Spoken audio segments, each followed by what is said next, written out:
سڵاتان لەبێت ئەم کاتەتان باش کاژێرنۆیە بە کاتی پایتەختی باشووری کوردستان کاتی ستۆدیۆ 19ەیە بێگومان کۆڕۆنا تەنیا لە باشووری کوردستان بڵاو نەبووتەوە ڕۆژهەڵاتی کوردستان ڕۆژ ئاوای کوردستان باکووری کوردستانیش وەکو بەشێک لە ناوچەکە کۆڕۆنایان تیادا بڵاو بووتەوە لە باکووری کوردستان ڕێژەی توشبوون بە کۆڕۆنا لە بەرزبوونەوەدایە لەم ستۆدیۆ 19ەیە دەمەوێت بزانم هۆکاری بەرزبوونەوەی زیاتری کۆڕۆنا لە باکووری کوردستان چییە؟ خەڵکی ئێمە لە باکووری کوردستان چی بکات بۆ بەرەنگاربوونەوەی کۆڕۆنا بۆ خۆپاراستن لە توشبوون بە کۆڕۆنا بە تایبەتی ئەوانەی کە تەمەنیان زۆرە نەخۆشیەکەی درێژخایانیان هەیە بە هەر هۆکارێک بێت بەرگری جەستەیان لاوازترە ئەوان دەبێت باشتر پارێزراو بن هەروەها بێگومان لەگەڵ نزیک بوونەوە لەکردنەوەی دەرگای قوتابخانەکان خوێندنگەکان زانکۆکان باخچەی ساوایان بە هەمان شێوە مەترسێکی دیکە بۆ زیاتر بڵاوبوونەوەی کۆڕۆنا بەهۆی بڵاوبوونەوەی لە نێو خوێندنگە و قوتابخانەکان و زانکۆکان مەترسێکە زیاتر دەبێت بۆیە ئەم شەو لەگەڵ دکتۆر ئەسەر چەتین پزیشکی پسپۆڕی خێزانی لە ئامەدی باکووری کوردستان گفتوگۆ دەکەم دکتۆر ئەسەر سڵاوت لێبێت بنەرینە وە سەدەم چنە و کۆڕۆنا باکووری کوردستانێ هەرتێت و زێدەت بیت.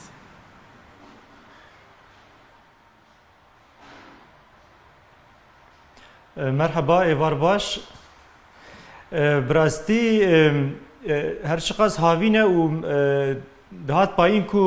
بربەلابوونا کۆڕۆنای کێم ببە لێ مخابن ڕەوشە نەخۆشیە پرپر نەباشە و ئەم بێژن لە ئامەدێ بتەڤاهی نەخۆشی پرپر بەربەلاو بوویە براستی پر سەدەبین وێ هەنێن لێ سەدەما بنگهین ئەزکارم وێ ببێژم ئەم ژالیە خۆپاراستنێ ڤە ژالیە گرنگیان نەخۆشیە ڤە ئەم کێمن وەک گەل وەک جڤاک ئەم براستی شێوەیەن خۆپاراستنێ نەمقاتەنە مخابن باندورا هەری زێدە ئەڤە باشە باکووری کوردستانی چما خەلکێمە پێگیر نینە بە ڕێنمایان تەندروستی ڕێنمایان ساخلەمی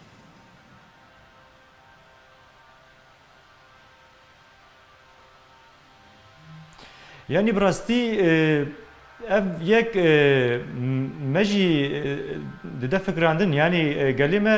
براستی ژالیە بکارانینا ماسکەیە ئەم بێژن ژالیە خۆشی هەڤەگرتنا مەترە و نیڤێکێ و ئەم بێژن چون هاتنا جەم هەفتووان قەت نەمقاتەنە براستی تشتێن کۆمی پرچێ دەبن ئەم بێژن شاهی دەرچێ دەبن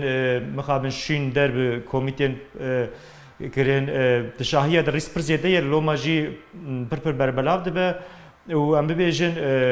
خۆ نەمقاتەنە و چون هاتن گەر میێڤانداری نەسەکردینە بانگام جوان هەیە لەوانە مقاتەبن براستی و هەن جوانژی ئەم ببێژن ژ نەخۆشیە پر باوەڕ ناکەن و لەگۆرە وێژی تشتێن مەترسیدار و خەتەرە دەکەن و نەخۆشی بەربەلاو دەبە براستی ئەم دەترسن لەورە نەخۆشیان پر زێدەن و نەخۆشخانە جێمە نەمانە بێژن و پر کەسی ژیان نەخۆش دەست دەدن باشە دکتۆر ئەسەر کەواتە ئێستا لە نێو ماڵەکانی بۆ نمونە ئامەد بە نمونە لە نێو ماڵەکانی ئامەد کۆڕۆنا لە نێو زۆربەی ماڵاندا هەیە کەسێک یان زیاتر لە نێو ماڵاندا تووشی کۆڕۆنا بوو لە نێو ماڵەکانی ئامەد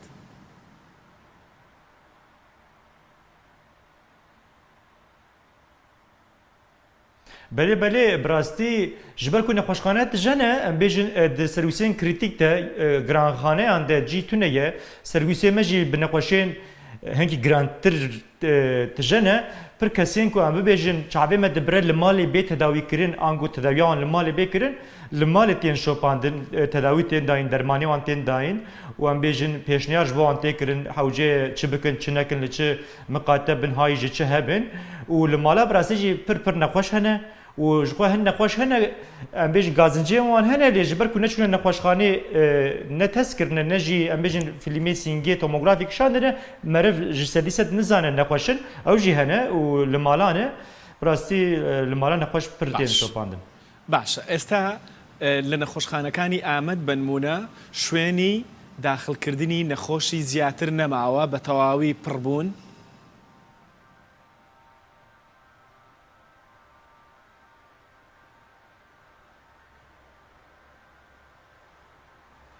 دەنگ چوو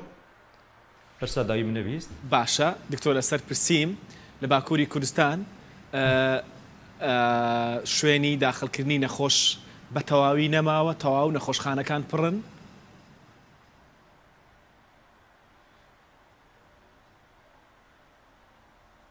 بله بله مخابن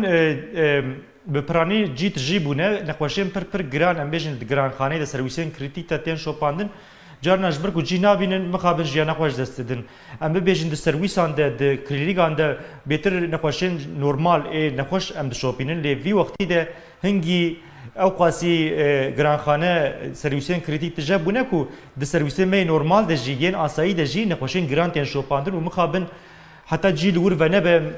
ام نکارن بشینن ورا یعنی جارن دشین در باجارن در دوری ام بیشن جی به عیار کرن خطرک مزن هی بانگوازیا می ام بیشن ام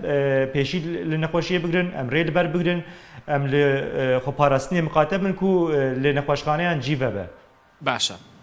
لە باکووری کوردستان بە شێوەیەکی گشتی ژمارەیەکی ژمارەی پێویستی تەختی چاودێری چڕ RCU ICU هەن کە بتوانن ئەو نەخۆشانەی کە پێویستیان بە چاودێری چڕ هەیە چارەسەر و چاودێری پزیشکی لەوێ وەربگرن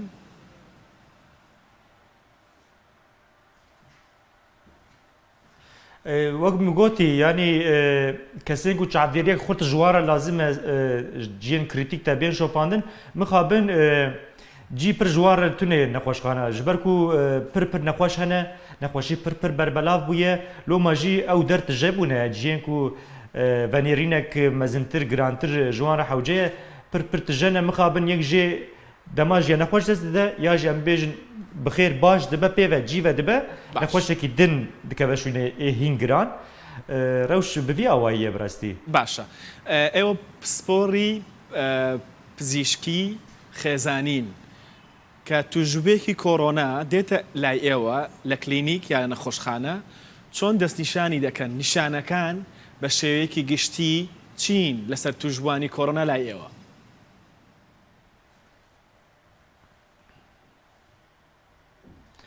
بله شخوا بگشتی واتی زارین از بخوا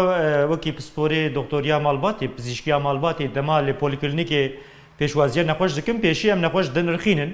گازنجی وان هنه توننه بگشتی تدی گازنج ام دزانن بهتر تایا گرم آتش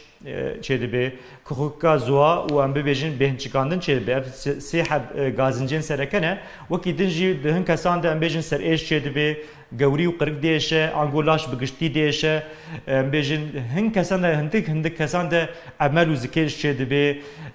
ام بیجن وکی دنجی تعماد ویوان دگوهره بهنه باش ناسی هلمه گازنجین وان وسا چه دبن لی هنگ جوان دبکو قد گازنجین وان جی تونه به جخوا ام دزانن جسدی سیه کسان وین خوشی قد به گازنج در باز که گازنجی وان چه نابه جسدی حیا پینجی جی سوکاهی در باز که تنه گازنج جدی کاره چه به لی دو حبسی حبش دبه لی هندک سوکتر یه مایی کی گران در باز زبنش با اول نخوش خانات ین شوپاندن ام ونیرنا نخوش دکن ام لیده پرسن گلو دچارده روزن داوین ده بکسک کو کرونا کتیر روبرومایی تماسی کریه نیزی هفونه انگو یکی چوی کی بریسک یعنی جیب گازنجانا هنه لگور اوی ام تحلیلات دکشینن ام تحلیلین خونی دنیرن فیلمی سینگی نورمال دنیرن حوجداری پیه به ام جرد بیجن توموگرافی ام توموگرافی آن دگرن و تستاوان ام دگرن گور اوی ام ونیرین که دکن جارن تست نگاتیف لی ام بیجن توموگرافی پوزیتیفه توموگرافی د نشانهین کرونا هه لسر پشکی کزباسور و ام بیا وایجی تشخیص داتینن نخوش ناز دکن نخوشی ناز دکن و بیا وایجی ام گورا نخوش ام بیجن روشان باش به بکار بل مال بیشو پاندن ام درمانی وان ددن وان به پیشنیاران دشینن مالی به ایزولیسیون به مال ماینه و یین هنگی گراندرجی نخوشخانه تین تداوی کردن و شوپاندن باشە ئەگەر کەسێک هاتە لای بەڕێستان نیشانەکانی کۆرۆنای هەبوون بەڵام پشکنینەکەی PCRی پشکینی PCRی نێگەتیڤ دەرچوو هەروەکو کۆرۆنا هەروەکو توشبووی کۆرۆنا چارەسەری دەکەن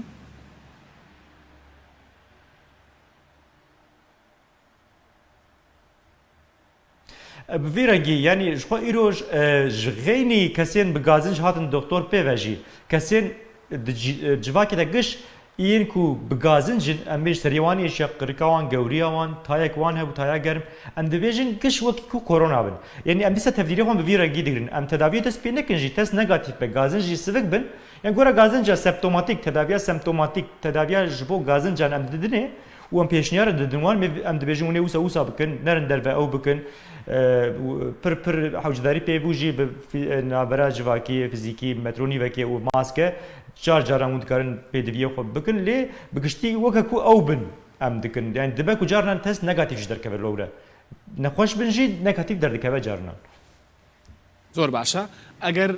حاڵەتی پێویستتر باسیەوەتان کرد کە پشت دەبەستن بە تۆمۆگرافی بە سیتی سکان ئەگەر لە نیشانەکانی هەبوون پشکنینەکەی نێگەتیڤ بوو بەڵام سیتی سکانەکە پۆزیتیڤ بوو دیسان وەکو توشبووی کۆرۆنا مامەڵە لەگەڵ دەکەن ڕاستە؟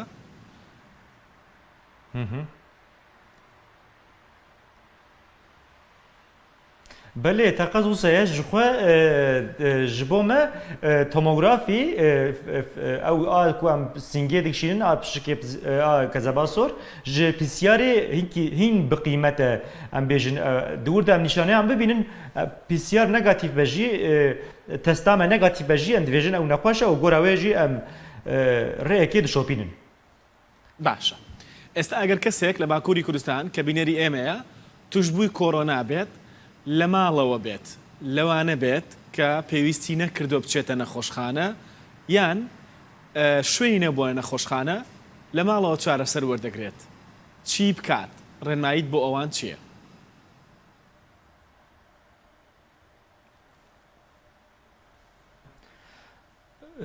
براستی جی افخارek پر گرینگه از سری de derbasbûyînê ji bo wan dixwazim şîfa xêrê ji bo wan dixwazim ya herî giring em nehêlin ev nexweşî berbelav bibe yanî mixabin nêrînek şaş jî di nav civaka me de heye ez wê jî bibêjim pir kes nexweşiya xwe vedişêrin mîna ku tişkî nebaş be neyên eyb be vedişêrin dibêjin em ne nexweşin lê nexweşin yanî ji hevdû vedişêrin ve neşêrin خودی دردایه درمان دایه امی تداوی آن بکن شوپان آن بکن هکل نخوشخانه چی تو نبه لمالی نچارم به شوپاندن جی دیگه لمال ببینن دیگه میوانداری تو نبه نه او هرین دربه نکس بینجمان بلا نخوشی دورده به سکنندن وکیدن تشتی کو جبو پاراستنا لاشیان خورد بکه سیستما پرگالا بگیریان سیستما لاشیان خورد بکه دیگه بکن چاوا دیگه هلی کم حیشعته کی رازن باشە پێش ئەوەی بینە سەر چارەسەری نێوماڵ حەزم شتێکت پێ بڵێم لەبەر ئەوەی بەڵێ دەنگ زۆر باشە لەبەر ئەوەی کە کورد هەر کووردە ئەوەی کە لە باکوور هەیە ئەو کێشەیە کە خەڵک شەرم دەکا نەخۆشیەکەی دەشارێتەوە نایڵێت بە عیبی دەزانێت بە شەرمی دەزانێت هەمان شتیش لە باشوور هەیە خەڵکێکی زۆر لە باشووری کوردستان توشبووی کۆرۆنایە بەڵام شەرم دەکا بیڵێت دەڵێ لە لای پزیشکی پسپۆری هاوڕەیەکی ئێمە کە لە ستۆدیۆ 19 پێشتر زۆر بەشداری دەکات دەڵێ پێی گوتوم پێم بڵێ توشبووی شێرپەنجەیت قەیناکە بەس مەڵێ توشبووی کۆرۆنای چونکە حەیام دەچێت لە باکووری شوایە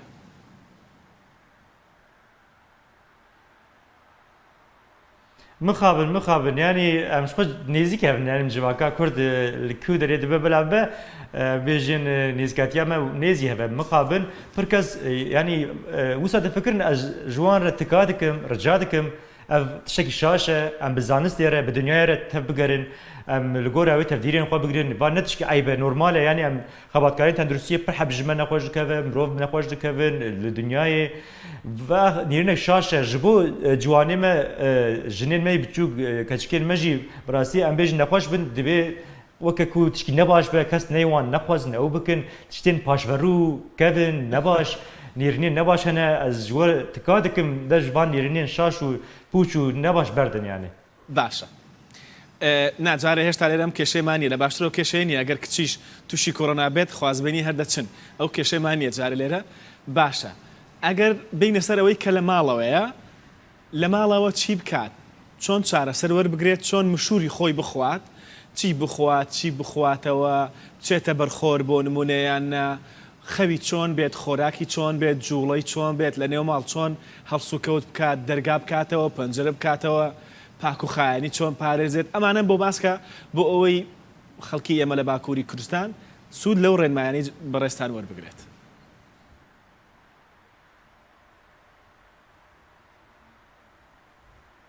بله دست پێ بکەم ئەزوان تشتێ بسکێک بەرێ بگوتی ببێژم وانە تشتێک و ئەس دبهیزم یعنی ئەم دەردۆرێت چاودێریە خۆ دکن نیرنامەی گەل یا شاش ئەم دەبێت گشە پاقش بکەن نیرنێن شاش و ئەس بێژم یا هەری گرنگ بڕاستیژی ئەم تشتێک و تەمش من پرسی ئەزێ ببێژم بڕاستی مرف لە خۆ مقاتەبە سیستەما لاشێ خۆ بەرگریە سیستەما پاراستنا خۆ قورت بکە هم یا نەخۆش ناکەوێت نەخۆش کەتەژی ئەوەی سڤکتر دەرباز بکە باندۆرە دەرمانە ئەوەی باشتر ببە ئەمێ چ بکەن ڕۆژێ هەریکێم 8 ساعتە هەوڵ بدن ڕاکەبن ڕازێن هەریکێم 3-4 لیتر ئاو vەخۆن ئەم ببێژن مال دەبێت بێ هەوادارکردن دەری پاجە باش بێڤەکردن پاقژی پر گرینگە دەست ششتن دەر ششتنامەی پاقژگامەیە هژیەنامەیە لاشی دەردۆر مال پر گرینگە خواردنێن ji vîtamîna C'yê û proteinê dewlemed meriv bixwe ew jî çi ye tiştê hêşnahî wan tiştên weke nebirûn nebişekir tiştê wekî din ez yekko naxwazim bibêjim çimkî debara her kesî newekeve her kes nikare em bêjin goşt bixwe ew bixwe îsan bipirse çi ye çinîne ew ê xweş fehm bikim lê bêtir hêşnahî tiştên vîtamîn der tiştên siviktir ava zêde û em bibêjin divê سترس تونه به درنیان باش به تشتین قهری و در دور بمینن دبین بکار بن مالا خوشی دکار بمشین لبشانشین و بالخونه مشین خو بکن ام ببیجن تشتین بچوک سپورین بچوک بکن ورزشین بچوک جبو تندرستیالاش پر گرینگه و ام ببیجن دکارن به تلفونا مرو دوستین خو بگرن مورال بدن هفدو جهدور پشگریه بدن بوی رنگی پاراستنا لاشی خورتر ببه باشتر ببه و برویک و پیک تداوی دام بنوان جی اوی تداوی خو بکن بگشتی افتشتانه بکرین از باورم نخوشی پر سویک در باز ببه زیده گرانی و خساری ندگل باشە ئەگەر ئەمانەیان کرد بەڵام دۆخی تەندروستیان بەرەو باشی نەچوو هەموو ئەوان گاوانیان جێبەجێ کرد دۆخی تەندروستیان بەرەو باشتر نەچوو بەرەو خراپی چوو ئەو کاتە چی بکەن بۆ نمونە تووشی هەناسەتەنگی بوو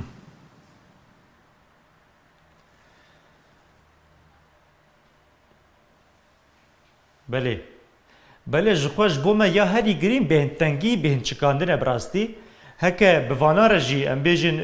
rind baş nebûn hewcê her nexweşxanê bi taybetî bêhintçikandin bi wan re hebe divê pir zêde jî li malê nemîn eksê nekin ku em ê li malê derbas bikin wê şexê divê her nexweşxanê lewre dibe ku hewcedarî bi dayîna oksîjenê û tedaviyek hîn mezintir girantir ya li nexweşxanê hebe bêhintçikandin ji mame pir girîng e bi taybetî وقتی گازن جدی نیجیم بیشیم لگل وانا پر گرام بو باش نبو بلا بچین نخوشخانه هری نیست. چی دیکه اگر لمالا و چی نشانه کی دیکهان هبو هناسەتەنگی کمان باس کرد چی نشانه کی دیکهان هبو گرنگه بچین نخوشخانه.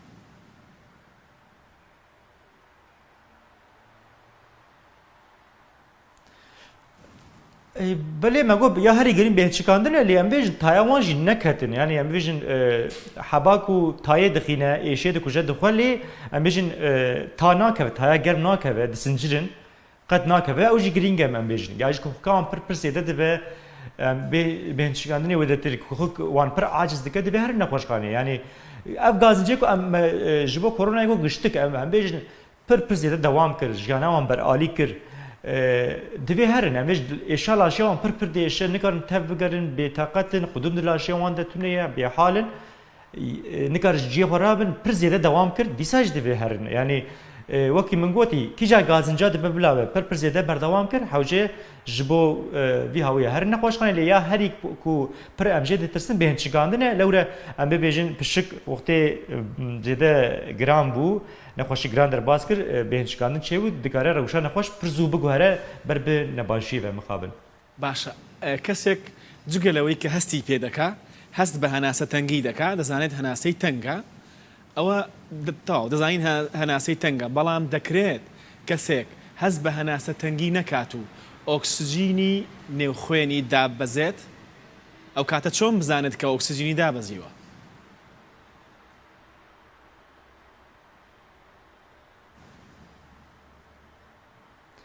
یعنی اکسیژن خویناوی جبو بزارین ام دبین پالس اکسیمتر یعنی جهاز کوی هیه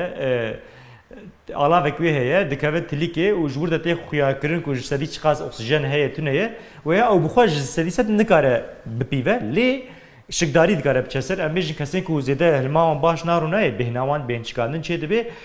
em bêjin sînga wan diçe û tê dema bêhînstendinê ji bo oksijenê pir bisîne zikê wan radibe datê em bêjin rûyê wan dikare spî bibe mor bibe hilma wan biçike bêhna wan biçike ev nîşanene dikare bê dîtin em bêjin wextê pir mor bûn ew bûn nexwe oksijen pir kêm bûye yanî ew jî asta mezin e lê her kes nikare wê alavê wê cihazê bibîne wa destke îsana nakeve ji xwe nexweşxana bêtir heye û em bêjin bêfirotin jî ki bi bihayekî têfirotin û her kes dikare vêke bistîme ji xwe. باشە دەکرێت کەسێک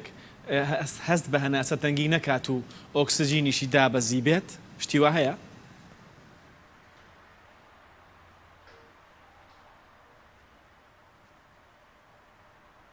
تقص دبه yani carnan em vê bêjin em di doktoriyê de di tibbê de em vê dibêjin em dibêjin nexweşî tuneye nexweş heye yanî her nexweşî li ser her kesî cuda rû dide em bêjin nexweşiyek li cem min rojekê dewam dike li cem kesekî 10 roja dewam dike li cem kesî mehekê dewam dike wek vê pirseta gotê jî em bêjin tiştek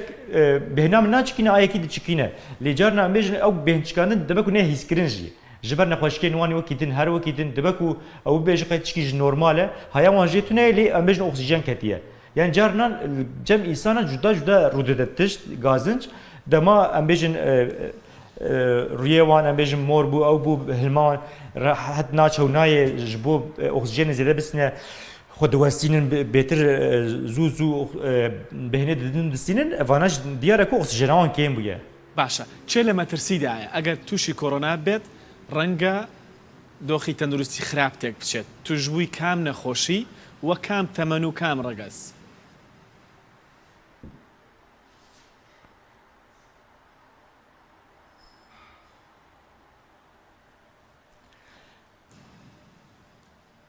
Birasî ev ji xwe pirsgirmeyê sereke em ser disekirin ji xwe bi taybetî em dibêjin kesên ku pergala wan ya bergiriyê sîstema wan a parastina laj qez bin nexweşiyê girantir derbas dikin lê ji xwe em veya dizanin kesên nexweşiyên wan ên kronîk hebe nexweşiyên wan ên domdar kesên emrî wan mezin temenê wan mezin bêtir vêkê em bêjin giran derbas dikir kesên em ji tedawiyek ku sîstema parastina laşê wan qez dike disekinîne dixwin em bêjin kesên nexweşiyên wekê pençeşêrê kanserê hebin kesên wek nexweşiyên wan ê bêhnê ê kronîk domdar wek xizekê astım qoa kesên tansiyona wan hebe nexweşiya şekir hebe û her wekî din kesên nexweşiyên wan kronîk vê yekê giran derbas dikin em bêjin divê ji bo vî hawî jî baldarî bêkirin lê ne tenê emrê mezin kesên ciwan jî dibe ku nexweşiyê giran derbas bikin lewre sîstema parastina laşeyên kesan ne baş e loma jî divê em vê yekê miqate mixabin carnan em dibîzin ku kesên temenê wan pir ciwan kesên qet nexweşiyê wan jî tune ne jiyana xwe ji dest didin ev tişkî pir me diêşîne û dixe me tirsiye bi rastî loma jî divê mirov pir baldar bin nebêjin kesên ciwan tişek pê nayê û em rehet tev bigerin teqez divê mirov ciddî bigire vê yekê ji dil زۆر سپاس دەکەم دکتۆر ئەستەر چەتین پزیشکی پسپۆڕی خێزانی لە ئامەدی باکووری کوردستانەوە لەگەڵم بووی زۆر سپاس بۆ زانیاریەکانت و زۆر سپاس بۆ ئەو کورمانجە جوانەی کە قسەی پێ دەکەی سپاس دەکەم گەلۆ سەکنی